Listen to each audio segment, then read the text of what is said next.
Have your seat. No, absolutely.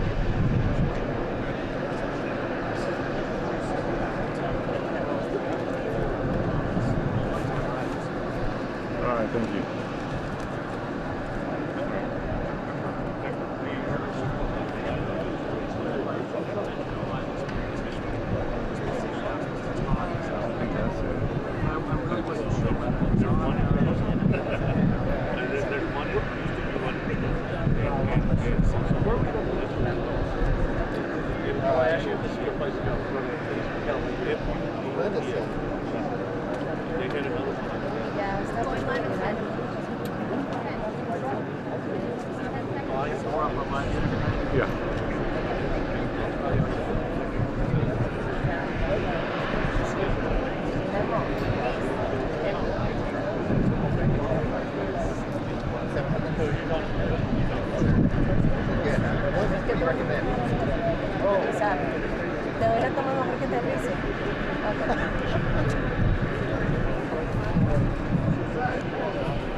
Good afternoon from McAllen. Ted Oak here at McAllen International Airport, where Air Force One just landed here carrying President Trump and a number of people from his administration for his first presidential visit to the Texas border. In just a second, you'll see the miniature version of Air Force One come into screen. A smaller version is sort of a 737 type size plane. The president arrives here certainly with under high stakes. The government shutdown entering its 20th day now. Most of the people he will meet are not getting paid for their work. Border Patrol agents, the Secret Service, all of them not getting paid but still on the job. He is here to see the border, a situation he calls a crisis, well known. And before he left the White House this morning, he suggested that he probably, definitely, in the president's words, would declare a national emergency if a congressional solution can't be found soon to fund an expansion of the border wall. That's what he's here to see. A couple things on the president's agenda. Once he lands here and gets off the plane and meets several Texas and local dignitaries, he will move to the Border Patrol station here in McAllen for a roundtable with both Border Patrol agents and also some local folks who deal with this issue, among them Sister Norma Pimentel, who runs a humanitarian respite center and has since 2014 to help recently arrived migrants navigate the process once they are released from federal custody and as they move into the interior of the country to start what are likely lengthy asylum processes. Sister Norma will be at that roundtable.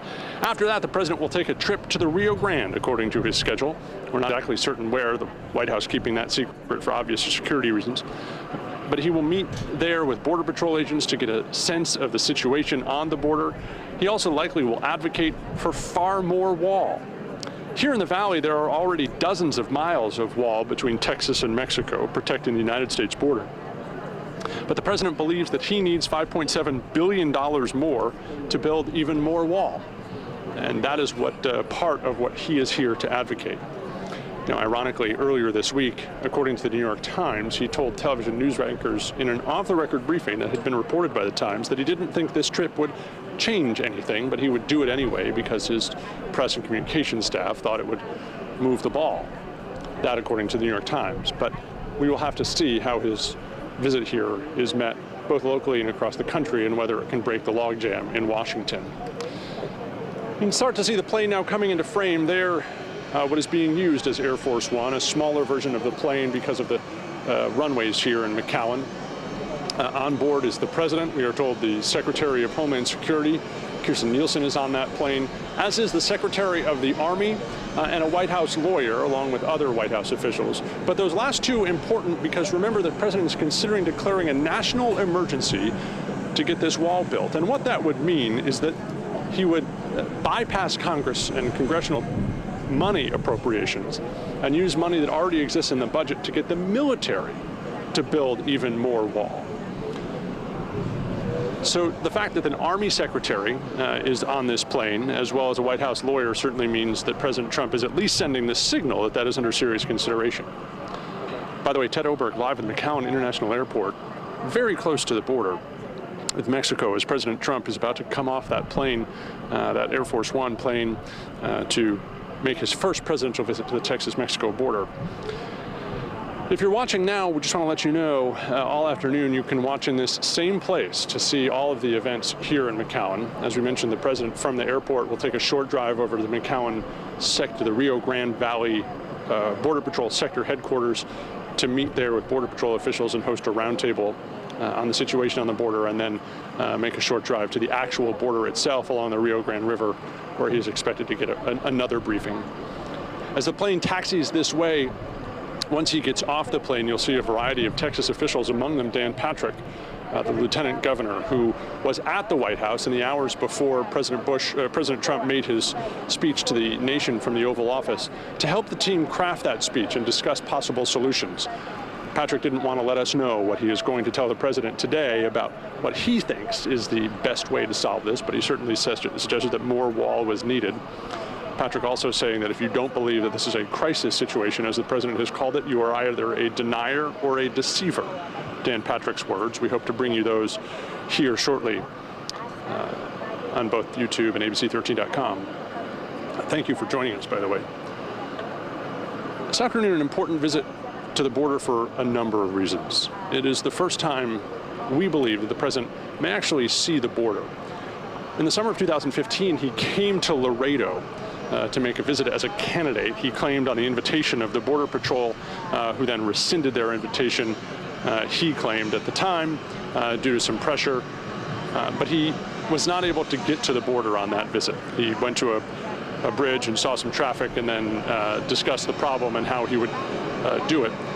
Bringing that full circle, remember that was at the time that he kept saying that Mexico would pay for this wall. Today at the White House, just before getting on that plane that you're looking at now, the president said he never suggested that Mexico would write a check to pay for that wall.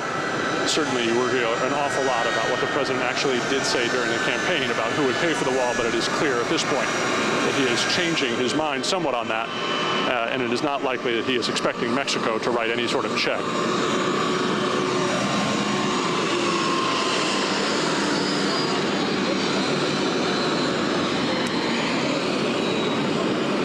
You see the presidential plane is labeled Air Force One, a smaller version, not the 747 that you typically see, taxiing to a stop here at McAllen International Airport. The president expected to hop off that plane in just a few minutes. There are hundreds of locals here to meet the president. Several Customs and Border Protection employees with their families, as well as locals who are just excited to see the president arrive here. Some have said this is just a big day. The president doesn't come to the Valley very often, and that is true. There were some small protests both outside the airport and outside the McAllen Border Patrol sector headquarters, where the president is heading next. We understand there may have been some arrests by local police outside the Border Patrol headquarters, but none of that confirmed at this point, and certainly don't believe it's widespread. Activity, by the way, of course, on the border never stops. All the while all of this is going on, there are Border Patrol agents out on the line right now. Because of the shutdown, they're working without pay. Tomorrow is the first federal payday of this shutdown, day 21. And most of the people you see with the president, aside from the military members, will not be getting a paycheck because of the shutdown. And based on what the president said this morning before he left the White House, it does not appear that there's any quick end to the shutdown in the works. There you're looking at the back exit of the plane. That is typically where staff members and aides will exit the plane. The president likely to emerge from the front of the plane, and the stairs have not been rolled out there quite yet. And you see an Air Force personnel making sure those stairs are working properly. The motorcade also just pulling up now to where the president will hop off the plane. Their contingent of Air Force and likely Secret Service agents to be here with the president. It will be a short visit. It was about a 4-hour flight from Washington, D.C. It'll be about the same on the way back. But he will spend just 2.5 or 3 hours here. It's a short visit by any stretch, and it's nearly twice as long in the air as opposed to on the ground. But coming all the way from Washington, that's not necessarily a surprise. Two somewhat unexpected things. As the president planned his trip, there was some question as to whether he would actually get to the border for security reasons. He will. His schedule says he is headed towards the Rio Grande in his second and final stop here. That will be in a couple hours from now. And then there was a question about who he would meet. The fact that he is going to meet Sister Norma is a surprise, but likely to certainly give him some different insight. She had told us yesterday that she would like to show the president her center and believes that it would show him that there are dual responsibilities that America has, one to protect our country, but the other to protect people who need our help. Again, if you're just joining us, Ted Oberg live at the McAllen International Airport, where Air Force One, the plane carrying the president, has arrived and is expecting the president to walk off in just a minute for his first ever visit to the Texas border as president. You likely have seen the pictures of the president touring some wall prototypes. That was in California quite some time ago.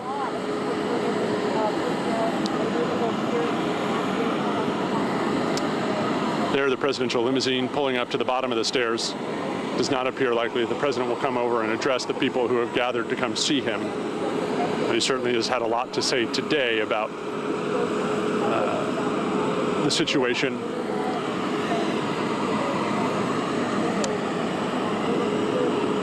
Jared Kushner is along for the ride. We saw him get off the plane. We were told Senators Cornyn and Cruz were both on board this plane coming with the president from Washington. They're both expected to be here as well. And it'll be interesting to hear what they have to say. They're, in the past, have not been as fervent a supporter of the necessity of the wall as the president has been in recent days, but we'll see if now in the midst of the shutdown, Senators Cornyn and Cruz have more to say about the necessity of the wall as Republicans and Democrats are locked in this stalemate over how to reopen the government. By the way, if it extends until Saturday, and there is no sign it will end before Saturday, it would become the longest government shutdown in U.S. history. The one prior to this, 21 days. Saturday would mark the 22nd. So, and the significance there, here on the border at least, is just think about how many federal agents this country relies on to be on the border and process people who are apprehended every day. All of them have been working without pay throughout the holidays. One Secret Service agent on the ground here in advance of the president's visit suggested that he certainly would like to get paid tomorrow. That, of course, unlikely.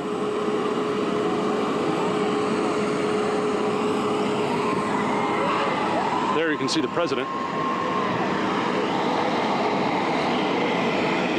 Cheers from the crowd of locals as he walks down the plane in his white Make America Great Again hat. President followed by Senator Cruz, Senator Cornyn, Kirstjen Nielsen, the Secretary of Homeland Security, Mick Mulvaney, the acting White House Chief of Staff, next to her. And in the group behind her, we believe two important people, both the Secretary of the Army, a civilian, and then the man in uniform, likely the head of the U.S. Army Corps of Engineers. who, if the president did declare a national emergency, the Army Corps would be drafted to build this wall outside of congressional appropriation. And so his presence here, no mistake, and sending a very distinct signal. The president meeting now with mayors of the local community. Mayor Darling of McAllen just shook the president's hand, now talking with Ken Paxton, the Texas Attorney General. Mayor Darling has pointed out to virtually anyone who will listen that McAllen is one of America's safest cities. In fact, America's 7th safest city, according to the most recent statistics. Proud of the fact that this city had no murders in 2018, despite the fact that they share so much border with Mexico and have been labeled a region in crisis. You know, the president referring to this both as a humanitarian and national security crisis. If you can see the man in the white shirt with the black sunglasses, that's Bill Shine, the president's director of communications. A man who until just a few months ago had worked at Fox News, now shaping the president's message. Interestingly enough, Dan Patrick now hopping into the limousine. Ken Paxton, the Attorney General of Texas, getting into the presidential limousine. It appears Senator Patrick. Oh.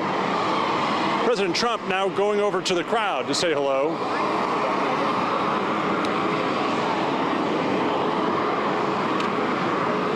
I assume, Keaton, you'll let me know if we can take a better picture of that, possibly hear what he has to say.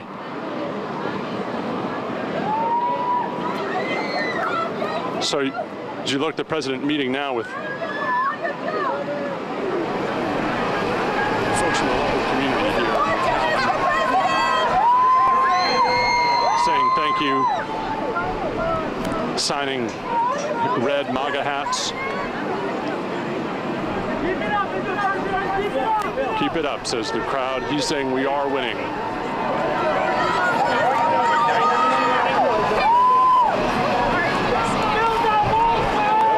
This is another member of the crowd as the president works the rope line. Hard to hear exactly what he's saying.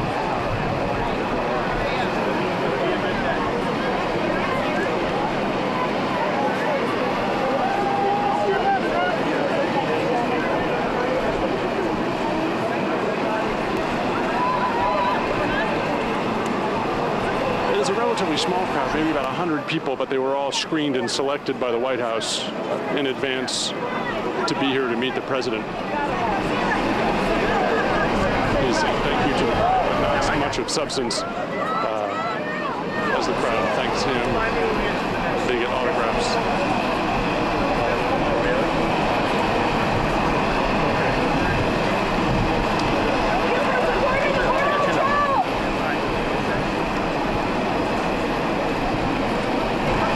Routinely said he enjoys support from this community. They did not turn out to vote for him in 2016.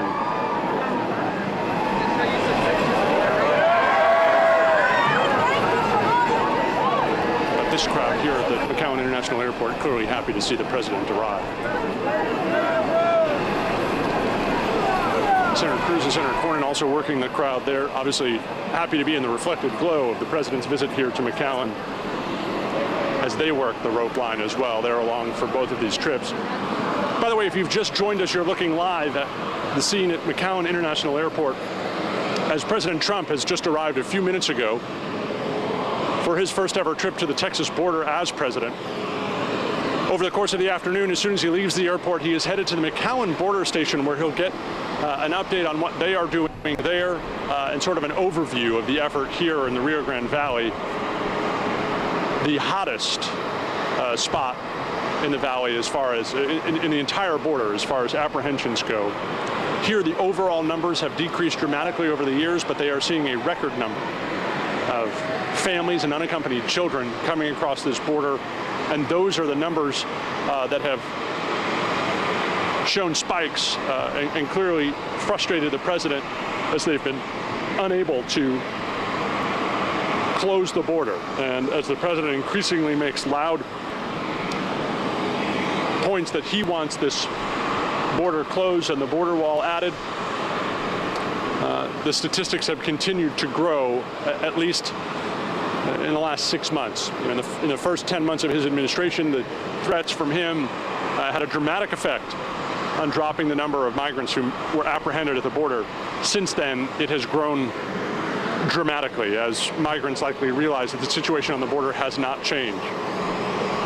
One of the things the president's likely to hear at that Border Patrol station stop is what the spokesman for the local Border Patrol union told me yesterday, is that yes, they need more wall, but they also need more people on the ground. There, the president tossing another MAGA hat into the crowd, and also saying that they need a change to the catch and release system. The president has pointed out, and Republicans in Washington have pointed out several times, that the system that allows people to be caught on a Monday, released from federal custody on a Tuesday or Wednesday, and then sent into the United States for a possible years-long asylum process is problematic, and something he would like to see change. And the Border Patrol union spokesperson certainly suggested that that was high on their priority list. We've not heard the president talk a great deal about that, although we may hear some as his afternoon roundtable events get going in just 10 or 15 minutes from now. McAllen's a relatively small city, and the drive from here to the Border Patrol station won't take too long. Those events, we're told, should be visible to you all afternoon, and if you're watching us here now, if they are available, you'll be able to watch them right here all afternoon in this somewhat historic visit to the Texas border, as the president tries to use the power of the presidency and all the trappings to push his argument. I'm sorry, say it again.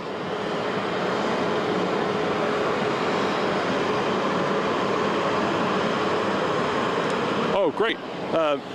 If anyone wants to ask a question here while you're watching our stream about the situation either on the border or at the airport here, please feel free. Type it right in the box on the YouTube line there, and we'll get it to me, and if we can get an answer, we certainly will. Thank you, by the way, for joining us, and if you are just joining us, I'm Ted Oberg from ABC 13 in Houston. We're here live in McAllen this afternoon, shortly after the president arrived on this border trip, as we said, to try and break the logjam over what he insists is an absolute necessity to fund billions of dollars more of border wall and border security improvements before reopening the government.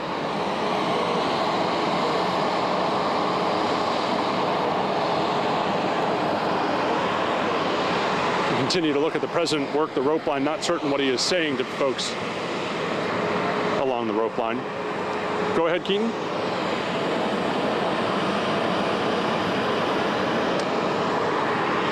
Question about what the president's schedule is today. It's a good question. It is somewhat light on detail, but let me tell you what we do know. From here, as the president loads up in his motorcade, remaining relatively on schedule, from here is about a 10-minute drive to the Border Patrol sector headquarters. That's where he'll head for about an hour-long roundtable with both Border Patrol officials and local leaders. After that, he will take another short trip to the border itself. The White House says only that it is to the Rio Grande, and so we assume that the president will get a view of both the river and of some wall that has already been constructed. We'll know the exact location when everyone else does, and we see it. The White House has not announced that. But after the visit to the Rio Grande, as the White House has called it, he will come back here to the airport and fly home to Washington. All of that expected to wrap up before 4 o'clock this afternoon. Not expected to be a lengthy visit, as we mentioned. It is about twice as long in the air as it is on the ground for the president this afternoon.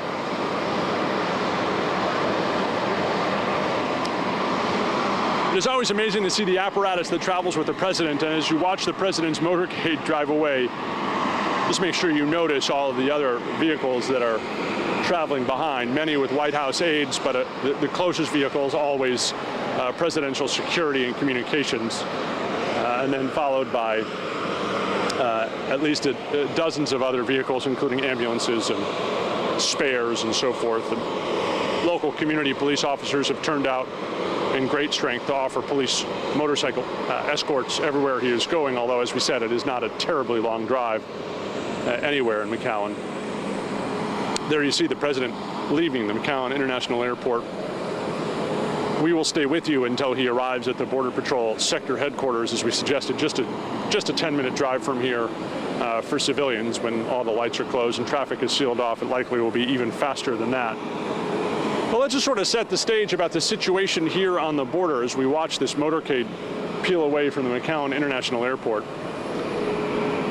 The situation on the border, the president has labeled a humanitarian and national security crisis. But what is important to note is, maybe we can take a look at, in just a minute, at some of the statistics. Since 2000, and Keaton, you'll let me know when we can take a look at this. Since 2000, you can see the line there that descends dramatically from 2000 until today. In 2000, the Border Patrol on the southwest border, that with Mexico, apprehended about 1.7 million people. Today, that number under 400,000 a year. The most significant change is the way that is made up, and the fact that today, while it is almost a historic low of people that are apprehended, it is made up of so many more children, unaccompanied children, and family units. And that is what is causing a crisis, if you ask many of the locals here, who suggest that crime caused by migrants is not necessarily the problem, but how they are able and how the government is able to care for the children. If you are just joining us, I'm Ted Oberg.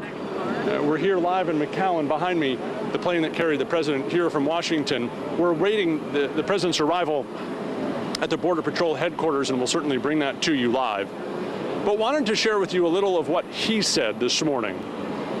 In the midst of this visit, which is certainly not for sightseeing reasons, the president is clearly trying to push his message that more wall needs to be built. And over the course of the last several weeks, he has suggested that if he cannot make a deal with Congress, that he could do it himself by establishing what's called the national emergency, which would give him the power to use the military, possibly, and money that had already been appropriated to the military, to build the wall. And keep in mind, with him on this trip is the Secretary of the Army, a White House attorney, and the U.S. Army Corps of Engineers chief, who all would be incredibly important if the president were to declare a national emergency. And so take a listen at what the president said this morning at the White House just before he boarded that plane behind me to make the trip here. I have the absolute right to declare a national emergency. The lawyers have so advised me. I'm not prepared to do that yet, but if I have to, I will. I have no doubt about it, I will. I have the absolute right to declare. This was passed by Congress. So when you say, was it passed by Congress? It was. Other presidents have used it, some fairly often. I have the absolute right to declare a national emergency. I haven't done it yet. I may do it. If this doesn't work out, probably I will do it. I would almost say definitely. This is a national emergency. Why haven't you declared a national emergency? Because I would like to do the deal through Congress, and because it makes sense to do it through Congress. But the easy route for me would have been call a national emergency and do it. And I will tell you, this is a tremendous crisis at the border. Look at President Obama's statements from the past, numerous statements where he calls it a crisis. This is a crisis. You have human trafficking. You have drugs. You have criminals coming in. You have gangs, MS-13. We're taking them out by the thousand and bringing them back. This is a crisis. And they don't come in at the checkpoint, which they do also.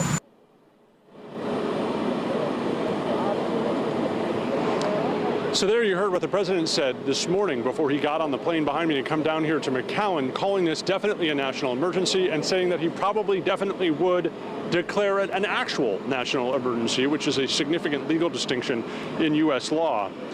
But said there that he would like to do it through Congress, makes sense to do it through Congress, but if they are not willing to compromise, he said he would do it himself.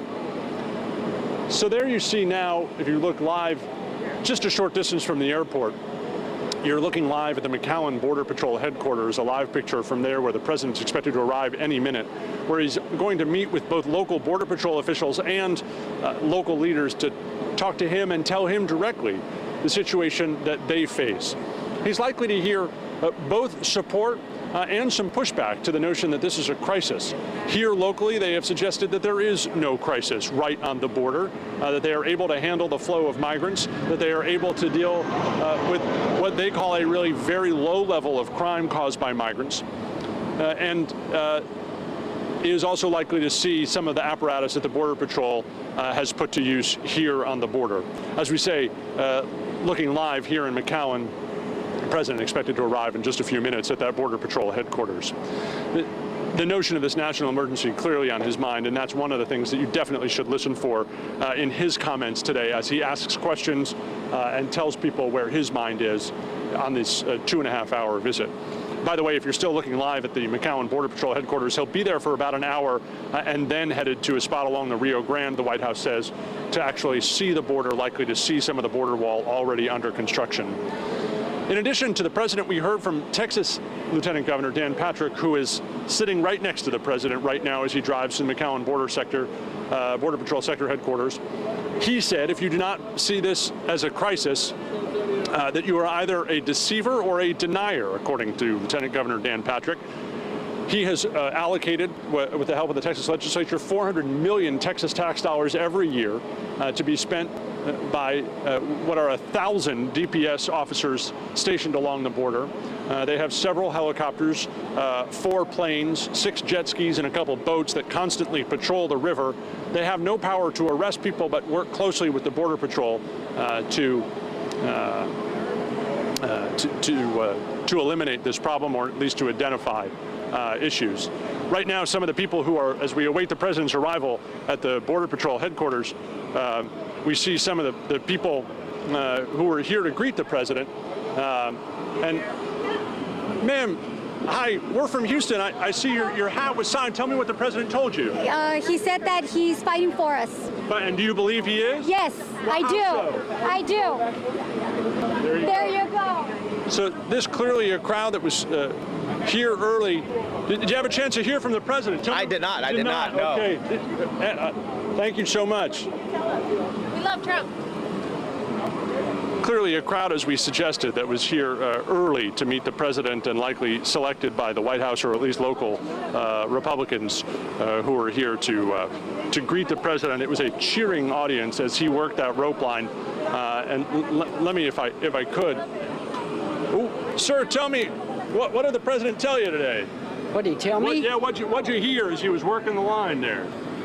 We didn't get to talk You didn't, to him. no, you didn't hear him. Too short. No, too short, but you got an autograph. I got an autograph, sure. Yeah, tell me why you were here today. Step a little closer so people can get by you. Well, I love my president. Yeah. And I'm very proud of all of what he's doing.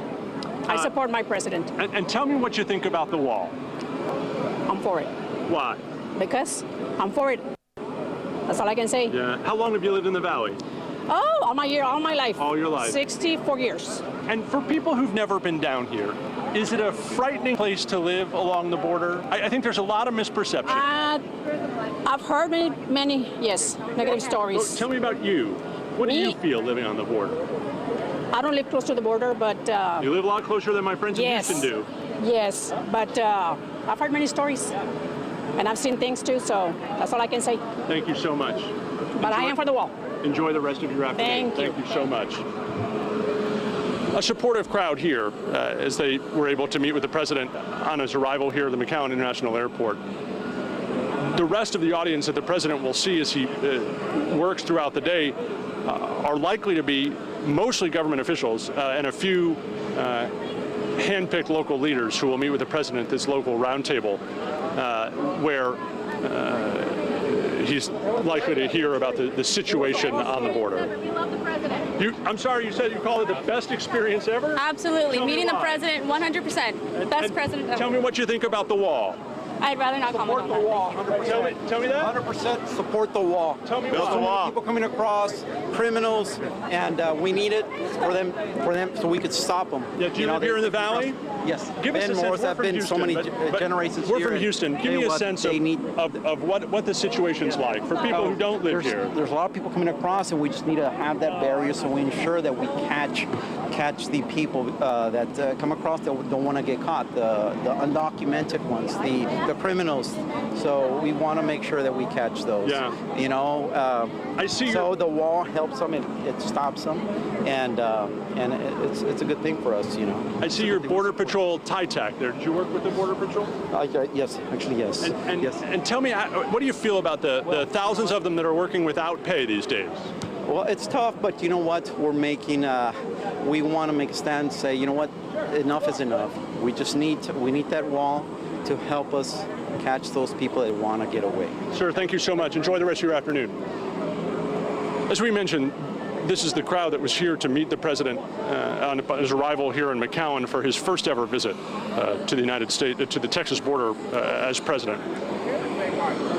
If we move away from the airport, you can take a live look at the Border Patrol sector headquarters in McAllen, where the president is expected in just a couple minutes,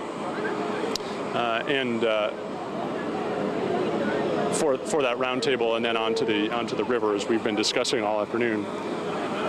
The one thing that I think is somewhat of a difference. Oh well, hold on. Let's listen in here. Over American people, because my husband's one of those people not getting a paycheck and he has to work today. And what federal agency is your husband working? He works for Air and Marine. He works over there at the hangar. He's a pilot. Okay, can you spell your first and last name for me? Tell me why you came out today. Because my mom, she got invited. She works for customs, so she was like. God, well, what did you think? I was super in shock. So when she asked me, she's like, "Oh, do you want to come with the president?" I was like, "Wait, am I hearing this correctly?" And well, thank you very much. Oh, thank you. Good luck, Mr. Mayor.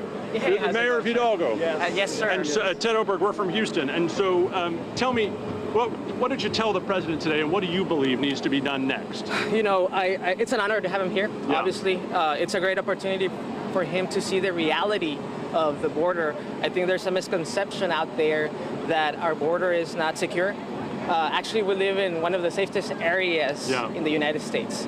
You have some wall in Hidalgo. Yes. We were there yesterday. Oh, great. Do you want more? More what? Wall. No. I think the wall is not the solution. I think we need to go deeper.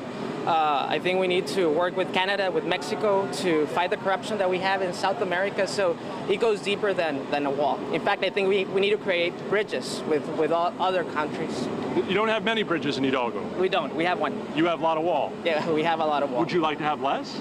I think at this point, to talk about the wall would be a waste of time. I don't think that's a solution. I think we need to sit down and create solutions for future generations. Mr. Mayor, thank you so much. Thank you very much. Good luck. Stay safe. Thank you very much for your time. Look, it is going to be a tough visit for him here.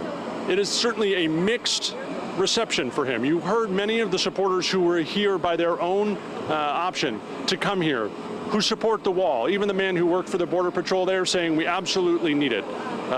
And then the mayor of Hidalgo, which is a border city that right next to McAllen, who suggested the wall is not the answer and that talking about more wall is a waste of time. I do believe that he'll hear an awful lot more about the wall this afternoon on this presidential visit. And we'll certainly hear a lot more about what the president believes is the necessity of the wall here in short order. By the way, if you're just joining us, I'm Ted Oberg from ABC 13 in Houston. We are live in McAllen, the plane that carried the president from Washington, D.C. here, landing just about 15 minutes ago. He worked the crowd here, and you heard from some of them. The president now and his motorcade arriving at the Border Patrol sector headquarters. There you see the motorcade on your screen arriving. The president now emerging from the motorcade there. He's going inside for what the White House. And we're here to make a tour in a little while of the border. And we have fantastic people with us, including our great senators from the state of Texas. And thank you very much, John and Ted. Thank you very much for being here. And our lieutenant governor, who's been my friend for a long time. And I also hear your son is doing a very good job. He's working hard every day. I hear he's doing a good job. So I want to thank all of you for being here. And we're going to go around the table and say a few words. Attorney General, thank you very much for being here. Appreciate it. What a job you've done. Big victory you had recently, too. We did. It was a very important victory. The individual mandate, we're going to see if that holds up, because it should. That was the excuse they had. and then we'll see if it holds up, right? But I think you're going to be in great shape. I'm honored to be in McAllen, Texas, with the heroes of Border Patrol, and they are heroes. You know, you have so much. Border Patrol, ICE, and law enforcement generally. You take so much heat, you take so much abuse from people that don't know what they're talking about. I want to just say that you have a friend with this administration, and you have a friend with me. Yes. Nobody does a better job. Nobody does a better job.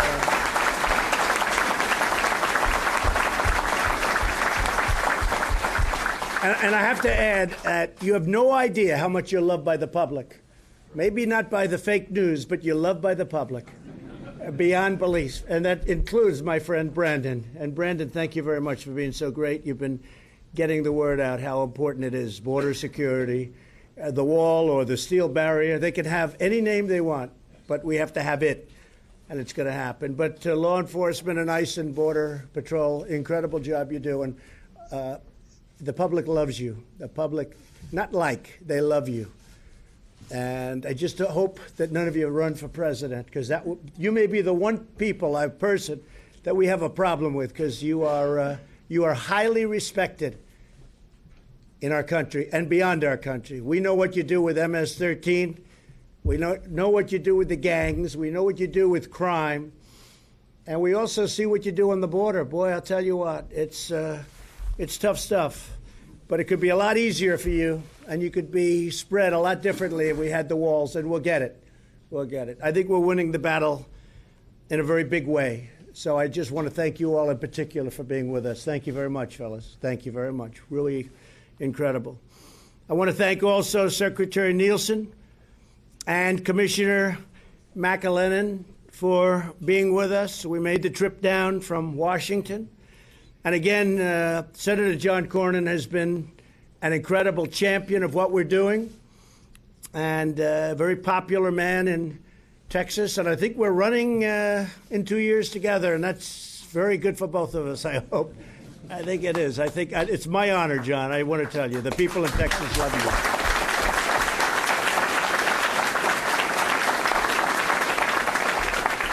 And we have another great friend of mine, Ted Cruz, and he is a friend of mine, except for about 4 or 5 months in between.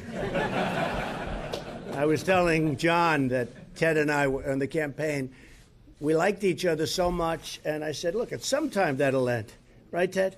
But we actually would do joint appearances together, and the press would say, when's it going to end? I said, it'll happen. Ted would say, too, it'll happen.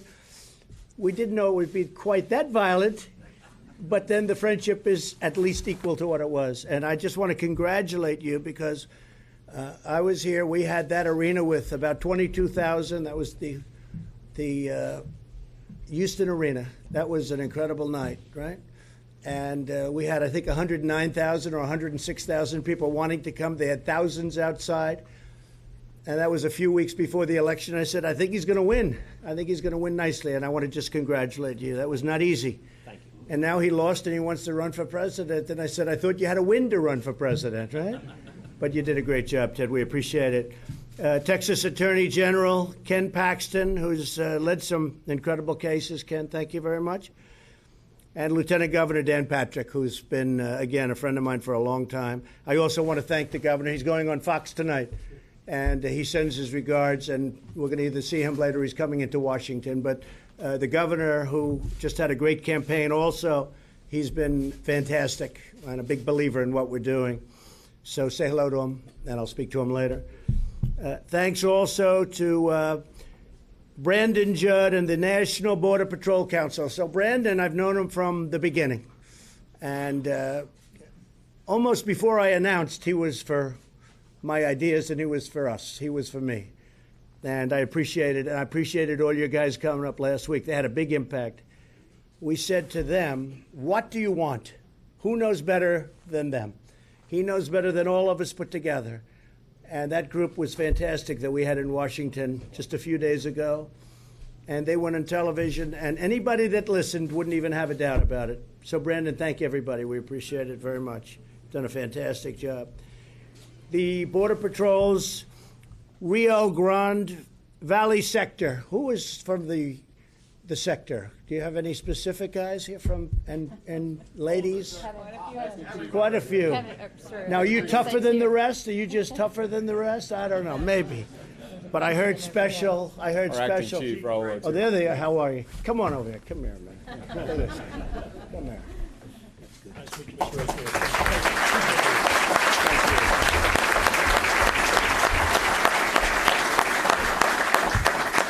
That's fantastic, and I've heard so much about all of you, and we're going to spend a little time in a little while together. I don't know if we're walking or flying, but either one is okay with me. We're going to see a lot.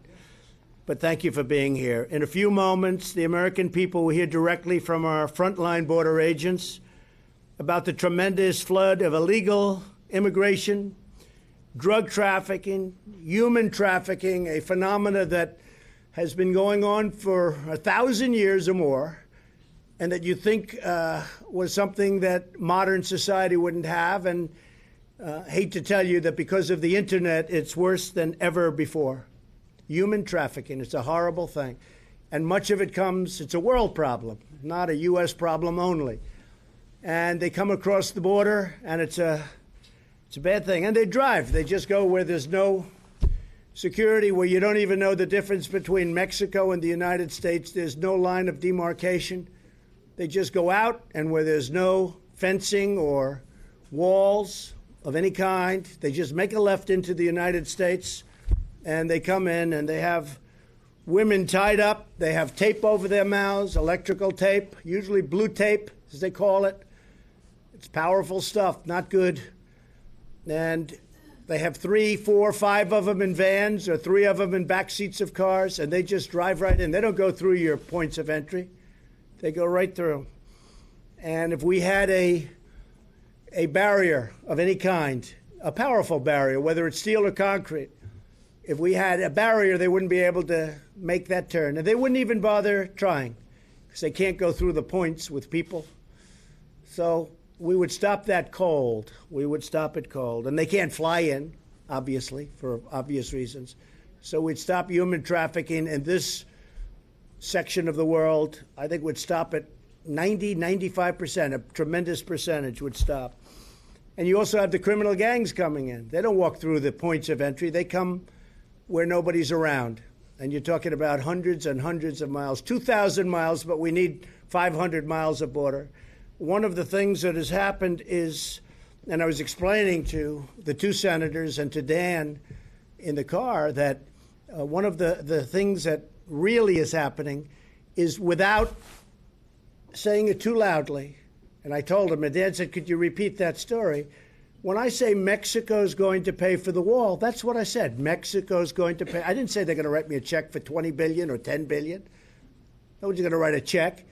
I said they're going to pay for the wall. And if Congress approves this incredible trade bill that we made with Mexico, and Canada, by the way, but with Mexico in this case, they're paying for the wall many, many times over. And Dan said, would you do me a favor, say that? And I do say it, but the press sort of refuses to acknowledge it. When I say Mexico is going to pay for the wall, that's what I mean. Mexico's paying for the wall. And I didn't mean, please write me a check. I mean, very simply, they're paying for it in the trade deal. And sometimes I'd say that. So hopefully people will start to understand. Now, if the deal doesn't get approved by Congress, which would be hard because it's so much better than NAFTA. NAFTA was a horrible trade deal, one of the worst ever made. It really hurt our country. But now we have the USMCA, and it's a great deal. And I think that you're going to see some tremendous improvement for the farmers and for the people of Texas. So law enforcement professionals at DHS, the men and women in this room, have told us what they need to secure our border. These are the people we went to.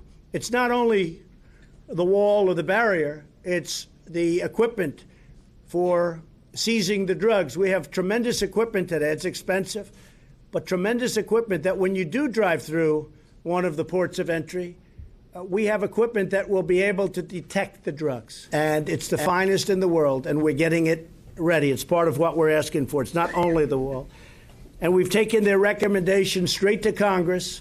But Congress, as you know, the Democrats are holding us up because they don't want it. They think it's good politically. I think it's a disaster for them politically. But I'm not doing it for politics. I'm doing it because it's right. I'm doing it because it's right. And before, when I left Washington, I said they can't have a problem with crime because the people that are coming in, the criminals, the gangs, the traffickers, the drugs, it's all crime. And the only way you're going to stop it is the way these people are strongly recommending that it be stopped, Brandon. So hopefully, I hear we're making a lot of progress. I even hear certain members of Congress, the Democrats, are saying we better get this thing going. This isn't working out too well for us because nobody's going to win the battle of strong borders and no crime as opposed to open borders and crime doesn't matter, because that's what they're saying, crime doesn't matter. We have people that have been so horribly hurt, families that have been so horribly hurt by people that just come in like it's like just come into the United States, do whatever they want. In many cases, they leave and then they'll come back, or in many cases, they stay. And we've done a very good job at the border, considering we're not given the right laws. We have laws that are so bad. They're archaic and they're horrible, and we don't have the barrier. So our plan includes drug detection technology at our ports, more officers and agents, far more beds to house the influx of unlawful migrants, medical support, closing the disastrous loopholes that incentivize child smuggling, the single biggest victims of what is happening at our border. Our children. They're being used by the coyotes. They're being sold left and right. People are grabbing them to get in because our laws are really lousy. And if you have a child with you, it's easier to get in. These people know it better than anybody, far better than the people in Washington. And I think the biggest victims are children and women. Women would be right there with the children. These are the victims. And it's women mostly in terms of the smuggling and what's going on with that. So we're going to take care of this problem. And to think anybody can even think about fighting it is ridiculous. So we're going to build a powerful steel barrier. They didn't want to use concrete. I said, okay, I'll use steel. It's stronger. It's also more expensive, by the way, but it's stronger. I'll use steel. So we'll call it a steel barrier. Now people should be happy. They said concrete. We don't want a concrete wall. I said, that's okay. We'll build a steel wall. I like it better, if you want to know the truth, Ted. And we'll call it a barrier instead of a wall. And I'm okay with that, too. I don't care what you call it, but it's got to be there. Democrats have refused to listen to the border agents, and they say this is a manufactured crisis. That's their new soundbite. All over, I turn the television. You know, I call it the opposition party. It's called the fake news media. And what happens is every network has a manufactured crisis. This is every one of them. It's like they, send out to everybody, let's use this soundbite today. So it's but it's not. What is manufactured is the use of the word manufactured. It's manufactured by them. Every single of the negatives. But they're not winning because it's common sense. It's common sense. They say a wall is medieval. Well, so is a wheel. A wheel is older than a wall. And I looked, and every single car out there, even the really expensive ones that the Secret Service uses, and believe me, they are expensive. I said, do they all have wheels? Yes. Oh, I thought it was medieval. The wheel is older than the wall. You know that? And there are some things that work. You know what? A wheel works and a wall works. Nothing like a wall. The government shut down because Democrats will not fund border security, plain and simple. And again, more than just the walls. Their open borders agenda threatened all American families, including millions of legal immigrants throughout our nation. In the last 2 years alone, our courageous ICE officers, many of whom are with us, arrested criminal aliens charged with or convicted of 100,000 assaults. This is in the last year.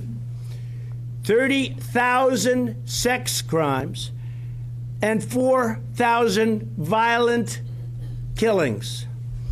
We're deeply moved to have with us Reggie Singh, whose brother Ronald Singh, an incredible guy. I mean, I watched and I I've rarely felt worse in watching news of our nation than watching your family and the love that you have for your brother. I could see that, Reggie, the way it came through.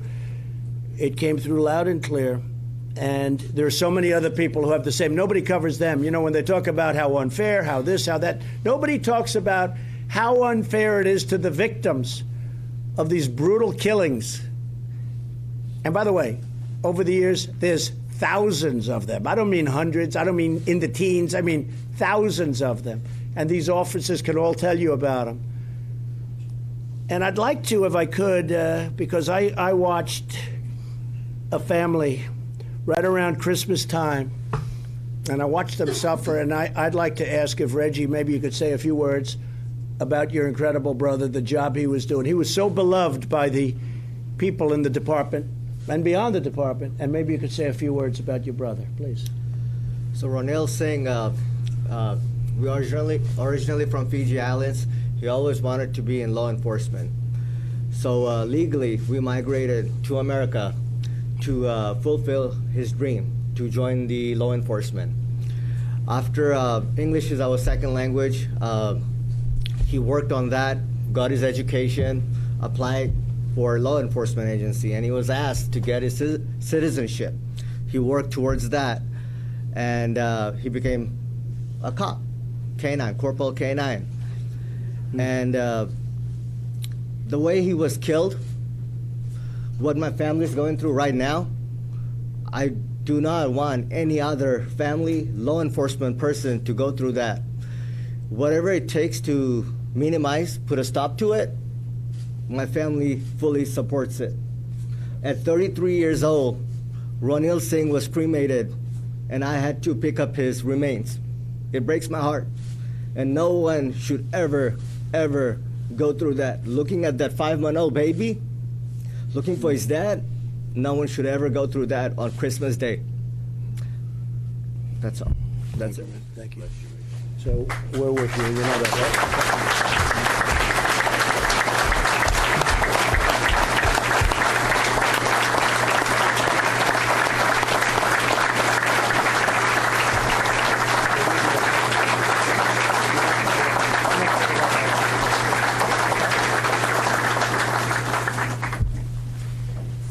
That was a tough one, too. That was a tough one for a lot of people. Not only the family, for a lot of people in this country. That was a tough thing to watch.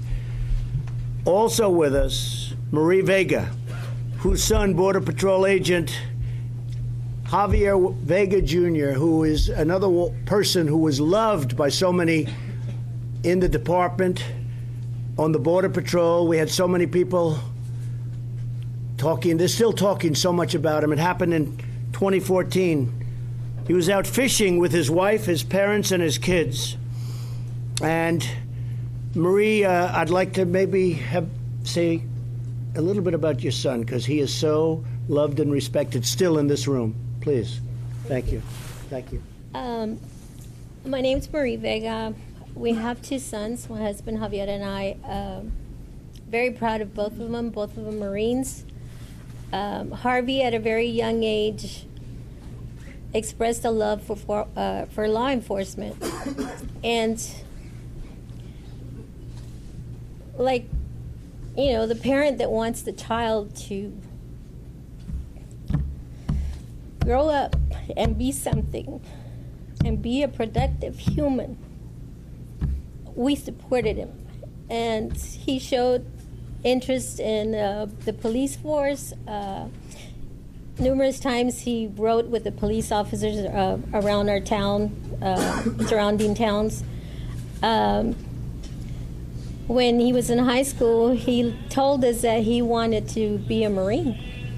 And of course, it's like, okay, you want to be a Marine, you're going to start this, you're going to follow through, and you're going to finish it. And that's what he did. He became a Marine. Upon leaving the United States Marine Corps, he went to college, became a biomed engineer, and almost immediately after graduating, he was offered a job at Christus Pond in Kingsville. While working at Krista spawned because he was surrounded by agents and saw how they worked, and still with that, love for law enforcement in his heart, he came to me, came to my husband and said, Mom, Dad, I want to be a Border Patrol agent. And of course, again, okay, you want to be a Border Patrol agent, then you're going to be a Border Patrol agent. And he became an agent. I always worried about him, like I worry about our family now. I want them to go to work, be safe, come home to their family safely.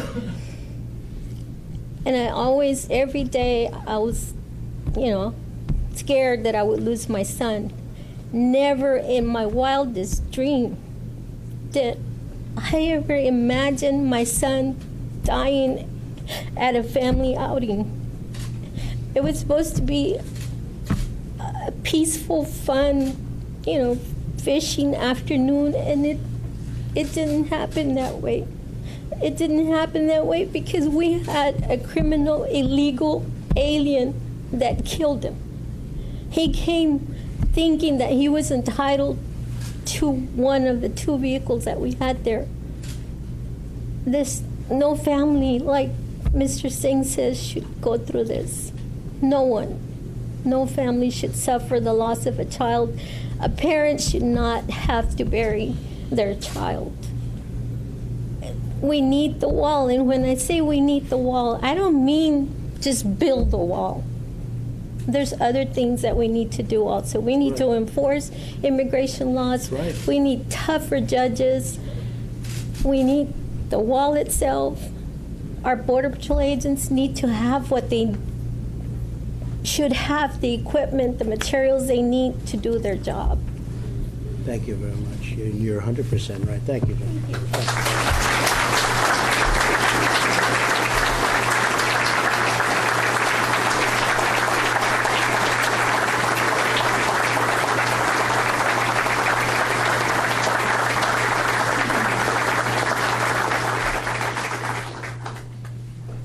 He's very proud of you right now. Thank you very much, Marie. What Marie said is right. More than just the wall. We have to give these incredible people the tools to work with. We're not doing that. Politicians in Washington are saying, oh, they don't know the first thing about, they've never been here. They don't know the first thing about what we're talking about. So we're going to hear from a couple of our landowners, a couple of the folks that live in the area and areas that we're discussing. I think I'd like to start off with our Texas leaders, and they are indeed leaders, and say a few words about what we're here for and what we support and what's going to happen, and we have no choice. And maybe we'll start with John Cornyn. Senator Cornyn, say a few words, please.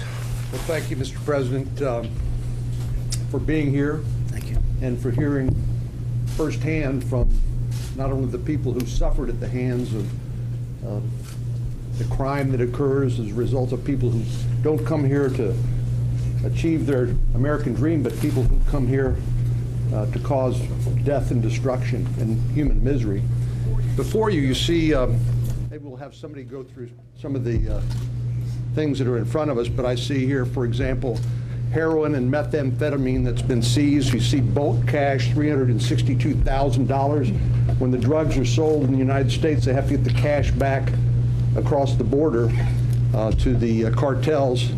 And you see the sorts of weapons that are used by the drug cartels and others, and you can imagine the violence that goes along with that. And so when people like Ted and I hear our colleagues in Washington say that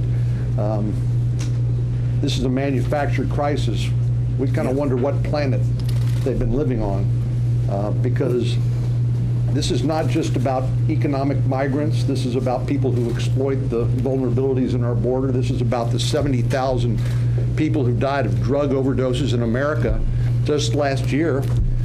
A substantial portion of it is from the heroin that comes from Mexico. 90% of the heroin that is used in the United States comes from Mexico. And as you point out, the human tragedy associated with human trafficking, sex slavery, modern day slavery, all of that's associated with our inability to control the way we need to control our southern border. So thank you for being here. Thank you for your concern, and I want to particularly thank Mr. Singh and Ms. Vega for their willingness to come and tell their story and their courage. Thank you, John, very much. Senator Cruz? Well, Mr. President, welcome back to Texas. Thank you. Thank you. Glad to welcome you to the Valley. One of the things you said a minute ago about the men and women here at Border Patrol and ICE is you referred to them as heroes, and that is exactly right. These are brave, courageous leaders. I've been out on midnight patrol with the agents here in the RGB sector, and they have a difficult job that they do each and every day. They risk their lives. All of us, Mr. Singh, our prayers are with your family, the tragedy you endured. Nobody should have to endure.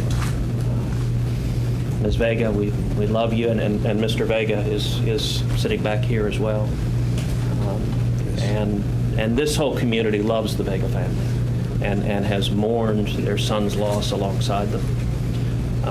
Illegal immigration produces tragedies every day.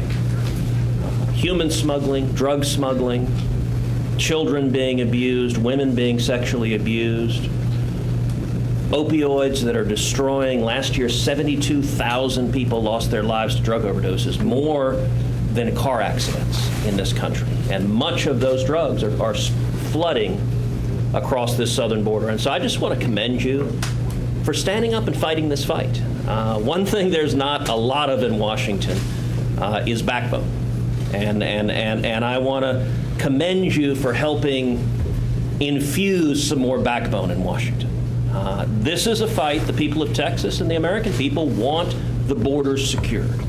They want the federal government to have the backs of the men and women in this room that are risking their lives to keep us safe. And so thank you for highlighting this crisis. When we see politicians go on TV and say the border's secure and there is no crisis, they are ignoring reality. They're ignoring the lives that are jeopardized each and every day. So thank you for leading this fight. Thank you very much, Ted. I appreciate it. Thank you.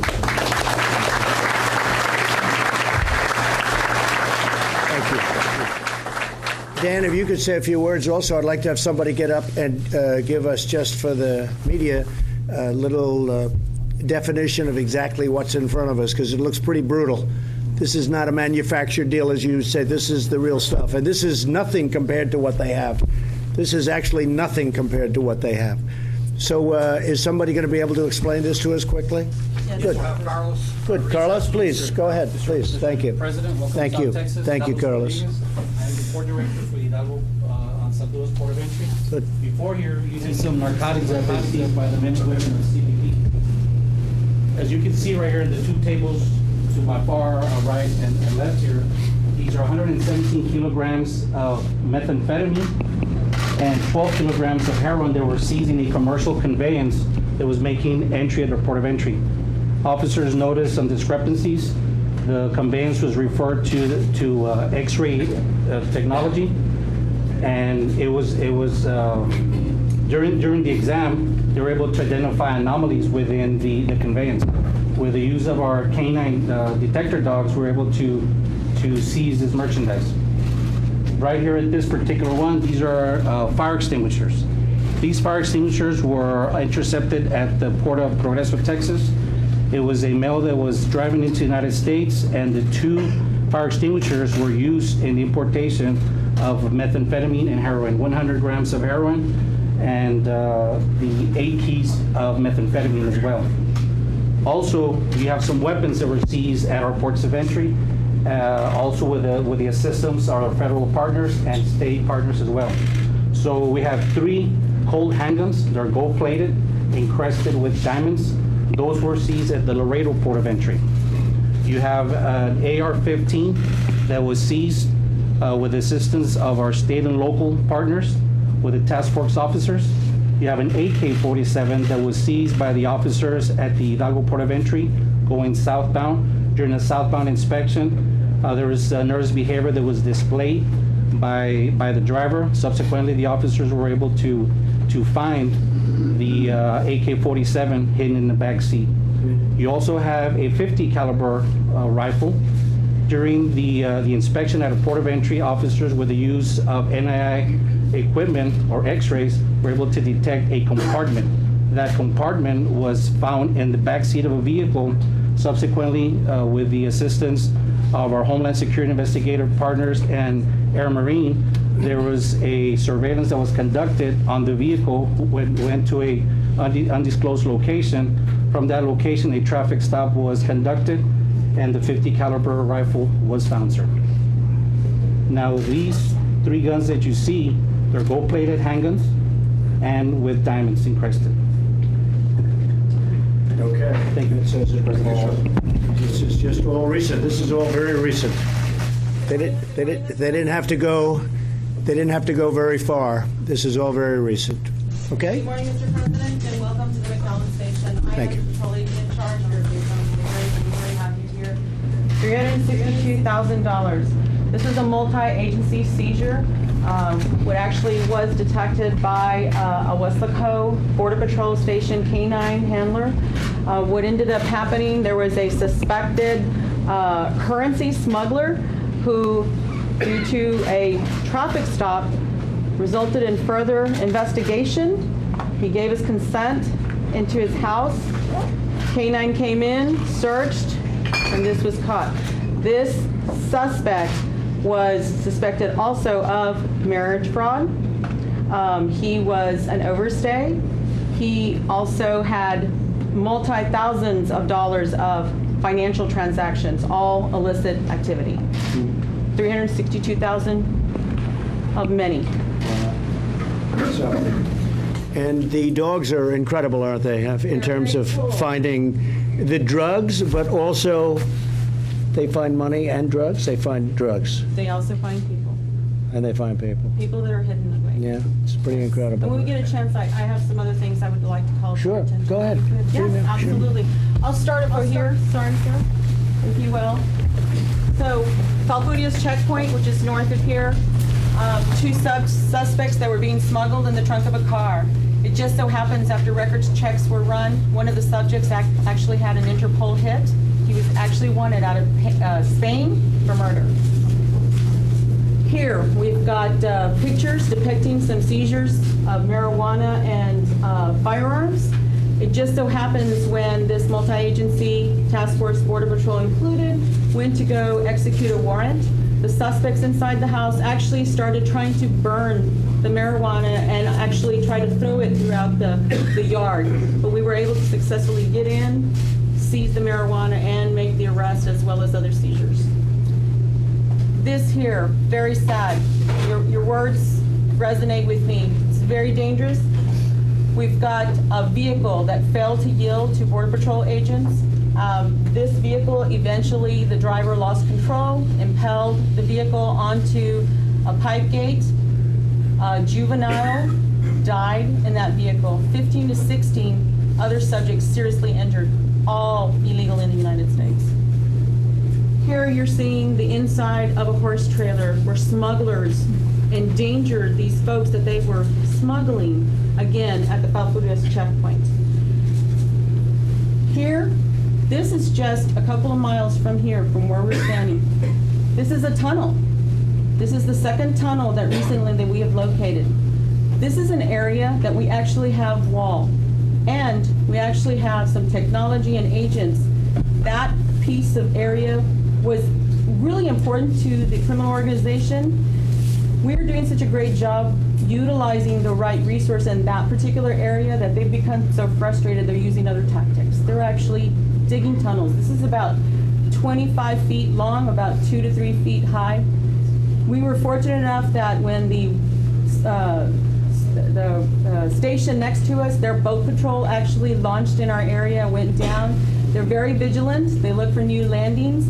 They look for anything that was different the day before, and they were actually able to see. This was very well hidden, but they were so vigilant, they found this. There is no telling what all else was going to come through this if they were successful. Here, this vehicle was actually floated across the Rio Grande River with narcotics. Floated on a trailer with barrels. Narcotics in the bed of the truck, narcotics in the cab of the truck. This is technology that we have here in the McAllen area making use of. That group is actually in along the Rio Grande, but on the Mexican side, getting ready to cross the United States. That technology is so important, so our agents have time to go over there and deter that traffic. We've got large groups coming in. And sadly, this is a deceased subject, somebody who probably was trying to cross the Rio Grande, who didn't make it, and he died. He drowned. Thank you. You want to go ahead? Right here. 2 juveniles from Mexico trying to smuggle over 1,000 pounds here again in the McAllen area.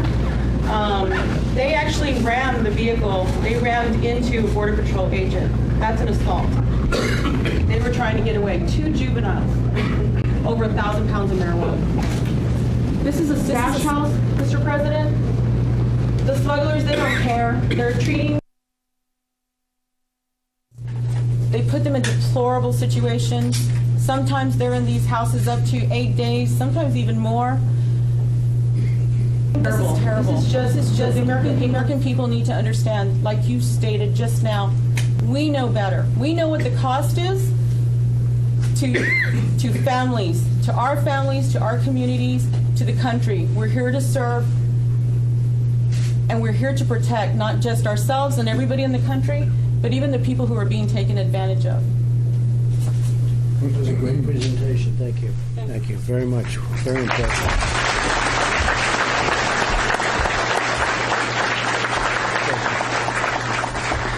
Dan? Mr. President, I wanted to share with you that our state troopers seized 94.5 pounds of fentanyl last year. On the streets breaks down to 21 million lethal doses. 21 million lethal doses, and we talk about our opioid crisis. To those of you who say this is a manufactured crisis, it's a manufactured cover-up by your opposition. We had 500,000 people apprehended crossing the border from San Diego to Brownsville last year, more than half in Texas, and most of those in this sector. Between Brownsville and Falcon Dam, we need the wall, we need the fencing. We have 54 miles. You're about to build 22 more miles, which leaves about 128 miles. On the other side of the border here, about 10 miles away, Mr. President, there's a city of 1 million people, Reynosa, without a police force. Every night, running gunfights in the streets between the Mexican Marines and the cartels, just 8 miles from here. And anyone who says we don't need a fence or a wall or a barrier or more law enforcement, they're deceiving the American people. Yeah. So you're right, Mr. President, and we're with you. And they say it's immoral. What's immoral is all the killing that's taking place by people just walking across. They're deceiving the American people. That's immoral. They are, and they know better, and they all know. Yeah. It's an indefensible position. And even people that aren't into it like we are, where we're studying it and working and we want to end it and we can end it, everybody knows that what we're saying is right. And the economic impact to the country in Texas, we have 1 million students who aren't proficient or don't speak English, and these are good people that want to come here, but there's a tremendous cost to the taxpayer. That's about 1 out of every 5 students. The health care cost and the humanitarian cost. No one should have to die trying to come to America. And the Democrat opposition is creating that situation. Yeah. Okay. Okay. Well, I want to thank you, and I think a lot of people are getting it now because it's very simple. It's not complex. If we don't have a barrier, a very substantial barrier of some kind, you're never going to be able to solve this problem. And everybody gets it, whether you're educated in this world or not educated in this world. You don't have to be at all. They all get it. And that's why you see Congress now. Democrats in Congress are coming out and say, hey, we don't like this subject. There was just a big article. I won't give your competition the publicity, but there was a big article in a very important media outlet that just came out where a lot of the young Democrats just elected to office are breaking up and they're saying, hey, wait a minute, our position, meaning the Democrats' position of no barrier, no wall, is indefensible.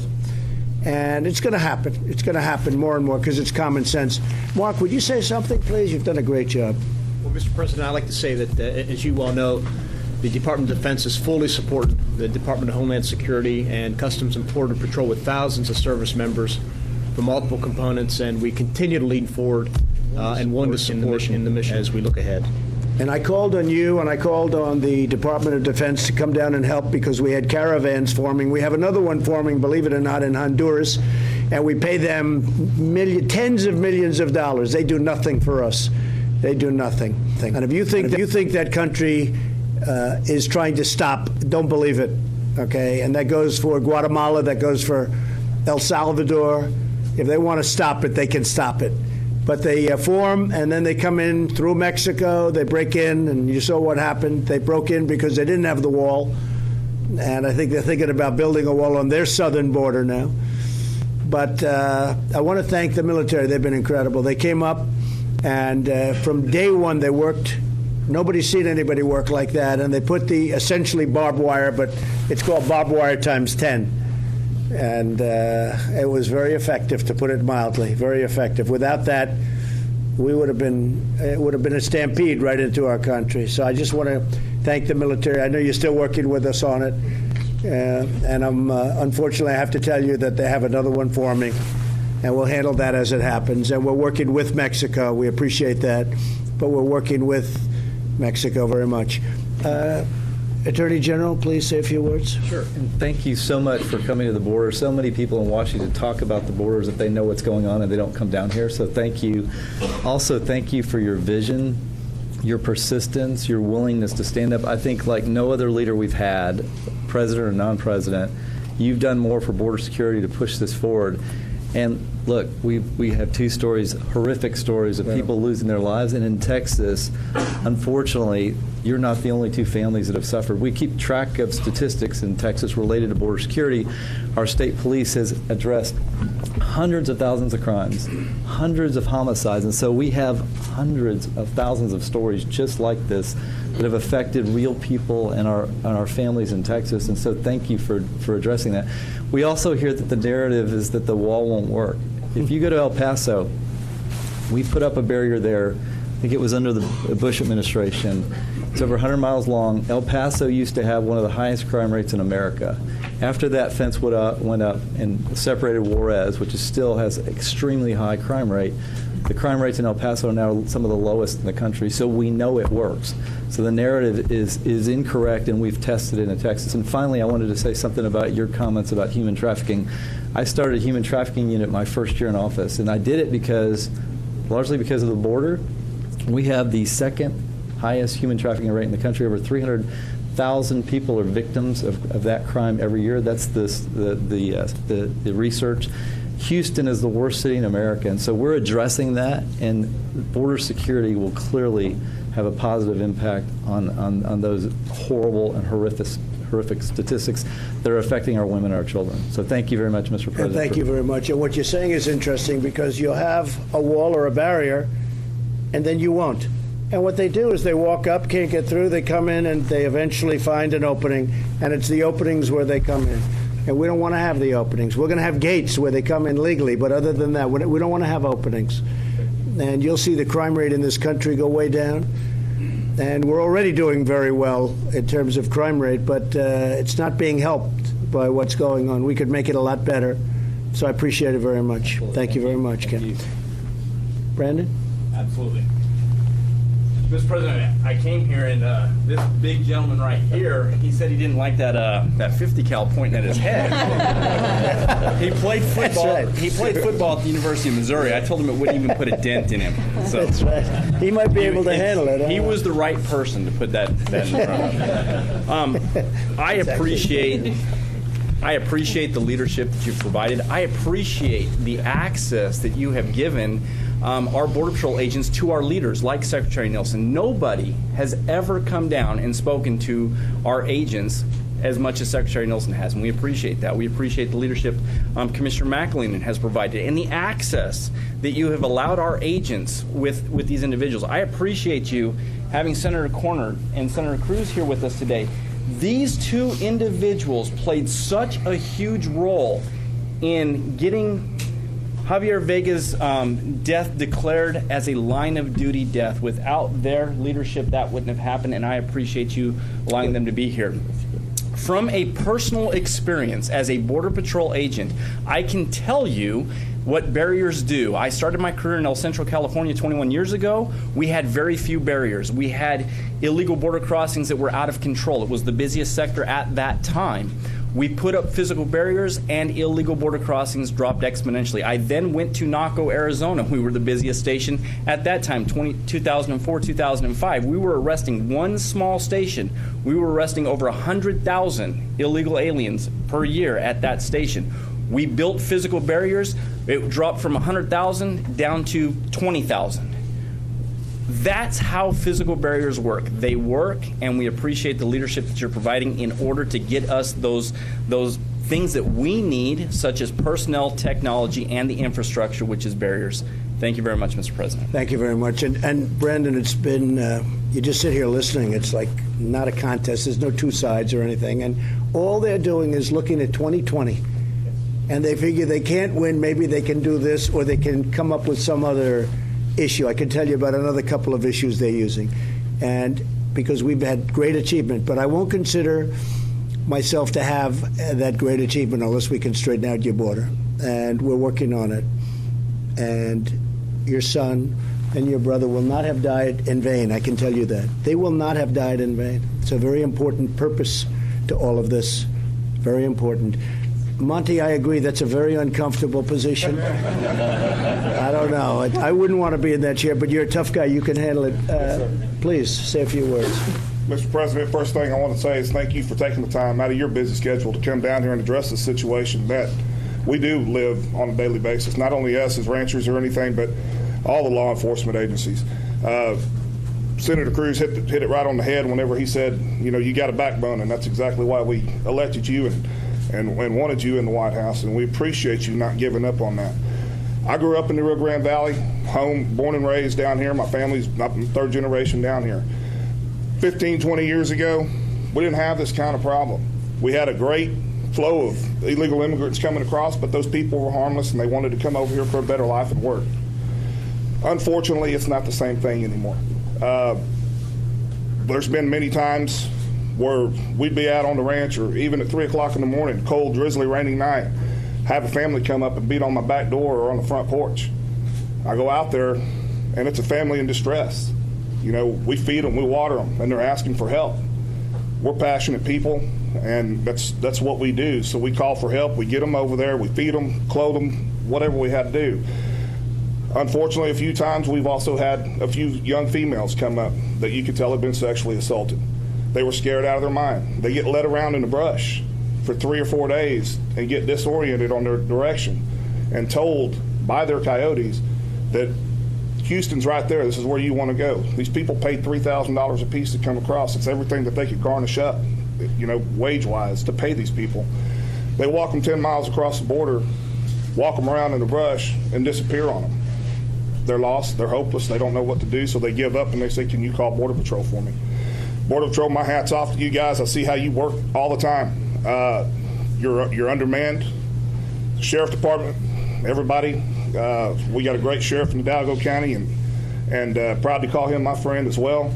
Anytime that we've had any instances, I lost my father 5 years ago, and when that happened, there was a lot of traffic going on. I didn't live at the ranch at the time, but I would have to go out there every night. So I was the constant bother to the sheriff, I'm sure, and he was there to help me all the time. These guys, the Border Patrol right now, their hands are tied, and these immigrants, they know it. So they know that they get over here and they're going to get caught, but they're going to get let go. To me, that's something that I think that really needs to be addressed. And yes, I agree with the wall. There's a lot of farmers and landowners that I do know that are on the river, and they're a little upset because of the eminent domain. That brings up the question there as far as, all the acreages they're losing with that wall. Maybe there's something that you can devise with those owners and say, hey, you know what? We don't want to drill right down through the middle of your property. Let's rearrange it and get a little closer to the river or something. And I think that would probably forego, and you'll see a lot more cooperation with that. Okay, I agree with you. I think you're right, Monty. Thank you, Mr. President. And the laws are a big problem. They call one catch and release. You catch them and you release them. Other countries, for the most part, you go into the country and they say, excuse me, these people, get out. You have to get out, sorry. and nobody tries to get in because they know they can't. With us, we take them through court proceedings. We have to hire hundreds of judges. How do you get hundreds of judges? Hundreds of judges. You go through a proceeding, they check you in, then they can't do the proceeding because there's 800,000 people now waiting. Think of it, 800,000 people. How ridiculous is this? If they set 1 foot on U.S. property, so to speak, they end up having to go to a trial. So they take the name and they say, you can go now, come back in 3 years, you have a trial. This is the United States law, by the way, and made worse by the Ninth Circuit. The Ninth Circuit is a disaster, made worse by the Ninth. If you go to the Ninth Circuit, if you're on the other side of what everybody in this room is all about, and frankly, what most of the people in the country are all about, it's almost like an automatic loss. It's like an automatic loss. They take a case to the Ninth Circuit that's nowhere near the Ninth Circuit, that has nothing to do with the Ninth Circuit. So we're bucking a bad system, and we're bucking a lot of things that are bad, and we're apprehending more people than ever apprehended before. But the laws are really against us, and we're doing well anyway, but we have to do much better, and we can do only better if we have a physical barrier. Because this way we don't have even with the bad laws, you have a physical barrier, they can't come into our country. If I may, Mr. President, I married into a law enforcement family. Agent Jaime Zapata was the agent killed down in Mexico. It was pretty hard going through that, and I kind of feel y'all's pain. Jaime and I were not all that close at first. We gained, become really, really good friends after that. After that happened, I don't know how, but the killers, when they got went up to D.C., they were allowed to bring their entire family and put them up on the taxpayer's dollar, and in front of his parents, just paraded them around, and it was like a stab in the back, for the government that he gave his life for, and it just. When was that? How long ago?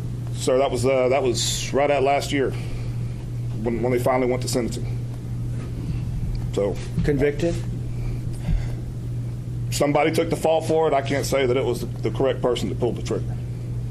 Yeah, that's bad stuff. Yes, sir. Pastor, please. Well, thank you, Mr. President, first for coming to Texas and for the Rio Grande Valley. I especially want to thank you for calling this what it is, a humanitarian crisis. When you use that language, it really set bells to ringing, because that is what it is. People in my profession see the suffering, the human suffering brought by drugs, by the arms that are brought across, making our communities more violent, the trafficking of women and children especially, and boys and young males as well. And the truth that needs to be talked about, that is seldom talked about, is the amount of underreporting of the crime. When these things happen, in the shadows, people are not always eager to point out the crimes that are taking place, and it goes underreporting. But people in my profession, especially Spanish-speaking pastors in this sector, know firsthand the human suffering, the human toll that's taking place because of the onslaught, the sickness, the disease, the lack of sanitation that's going on because of the bunch up at the border and people trying to come in. So I just want to give a very heartfelt thanks, because I have had the privilege of visiting with you before. I know your heart of compassion, although some don't want to paint you as having a heart of compassion. I know you as a man that does have this heart of compassion that's genuine and authentic, and the fact that you called it what it is, it's a crisis and a humanitarian crisis. And again, the pastors that I'm here representing today salute you and thank you for wanting to bring an end to untold suffering that's taking place on our southern border. Thank you, Mr. President. Thank you, Pastor. Very nice. Good to see you again. Thank you. Appreciate it. Thank you. Commissioner? Thank you, Mr. President. Obviously, you came to the right part of the border to really bring this border security and human rights into focus. Number one, for illegal crossings. Number two, for hard narcotics, both between our ports of entry, as you saw from the briefing, and at the ports, and then the humanitarian cost. The families and children crossing here, over half the families that cross our border in the whole country cross here in South Texas. And so we have our men and women, our trained law enforcement officers, dealing with care for children and families in a very challenging environment.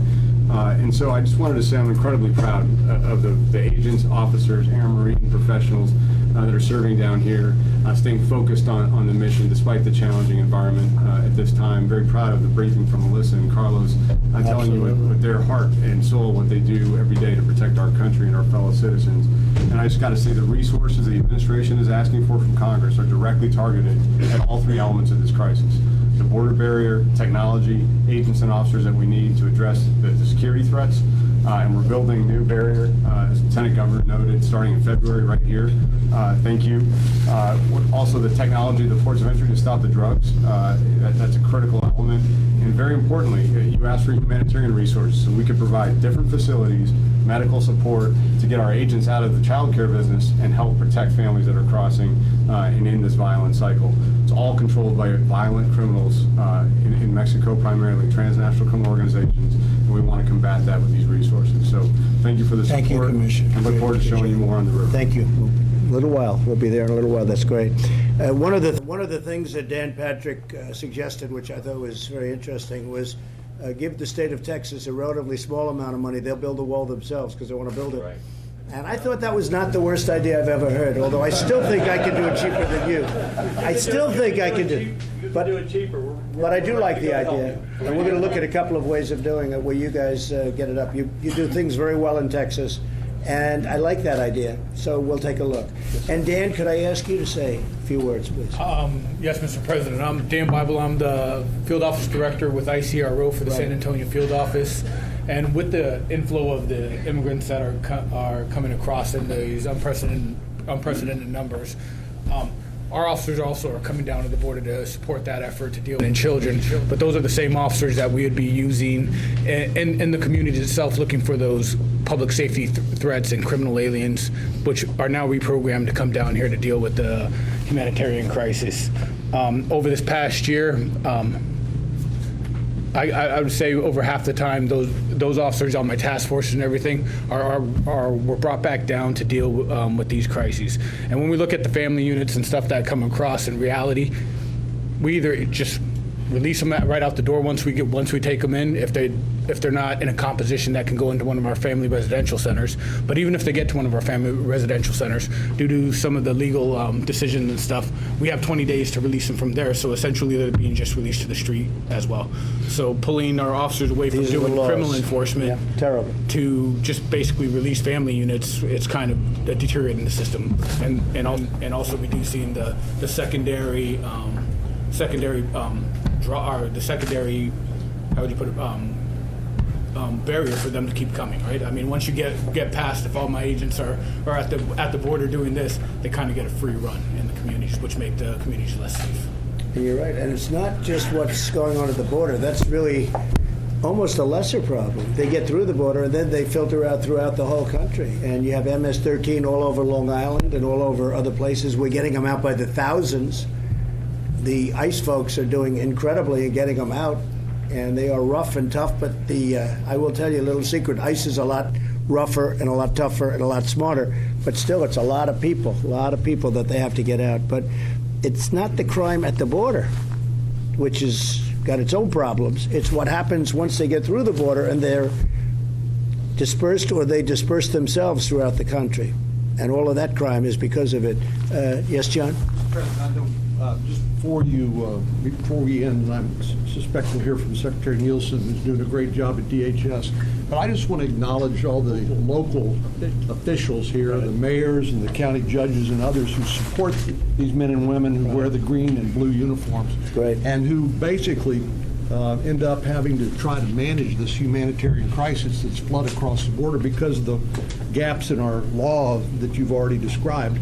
And, we are set up as a country to deal with legal immigration. We applaud legal immigration. But illegal immigration, particularly when it's floods over here, we're just not prepared for, especially with these large caravans, and it's created a humanitarian crisis that these men and women who are local elected officials have had to deal with. So I wonder if you wouldn't mind if we asked them to stand, so we could recognize them and thank them for what they're doing.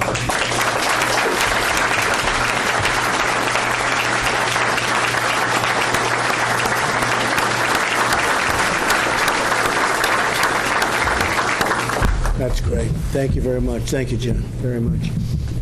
Secretary? Well, sir, I think everyone here today said it so well. What I would tell you is it's not status quo. It is a crisis. It's a humanitarian crisis. It's clearly a security crisis.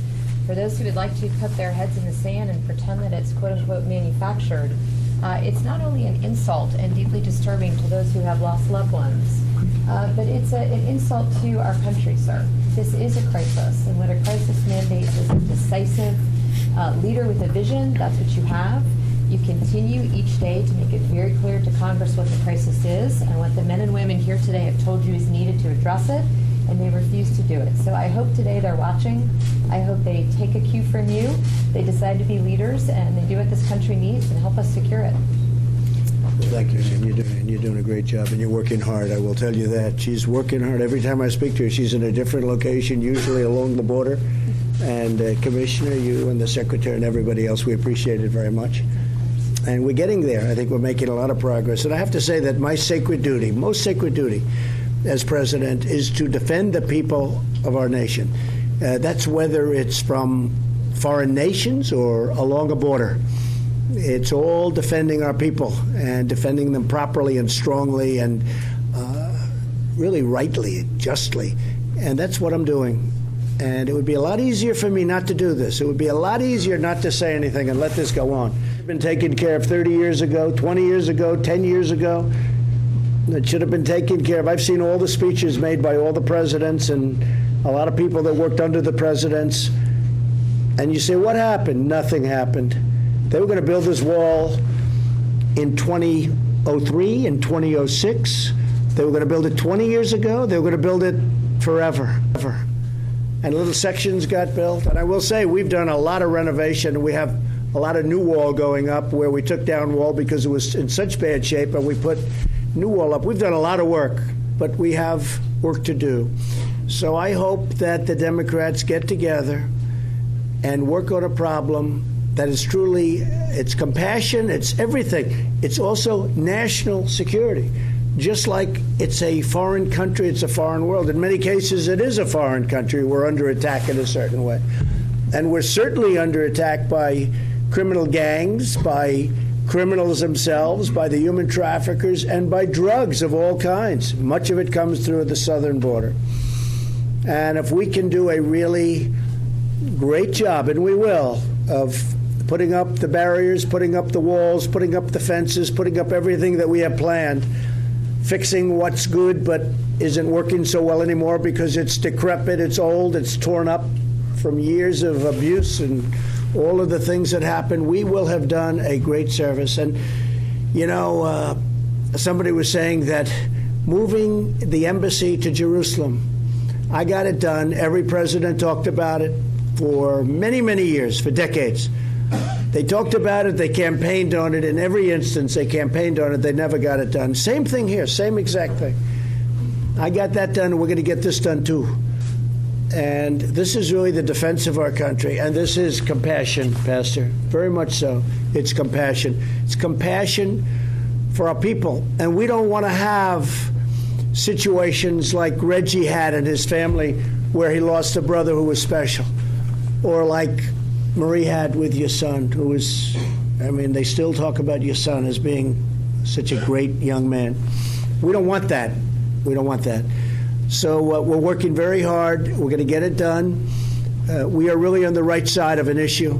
And I think actually, I know you don't see it yet, but I have feel about things. I think the other side is starting to get it. I may be wrong, but I really believe the other side is starting to understand what's going on. They're on the wrong side of a very important issue. We're going to have it taken care of. I want to thank everybody. And you're right, John, the mayors and all the representatives have done such a great job. And some of you I know I'm sure I'll get to know the rest of you. But especially I want to thank Marie and I want to thank Reggie for being here. And I want to thank all of the people, Border Patrol, Brandon, thank you very much, Border Patrol, ICE, and law enforcement for being here. We are with you 1,000%. Thank you. Thank you very much. Thank you very much. Thank you very much, everybody. Thank you. Thank you, Mr. President. Thank you. Great job. Thanks. I'll see you in the White House. Thank you. Yeah.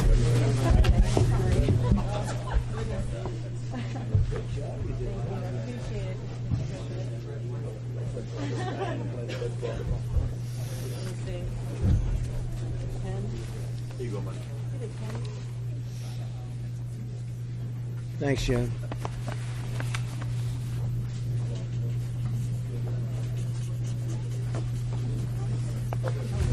Okay, thank you, man.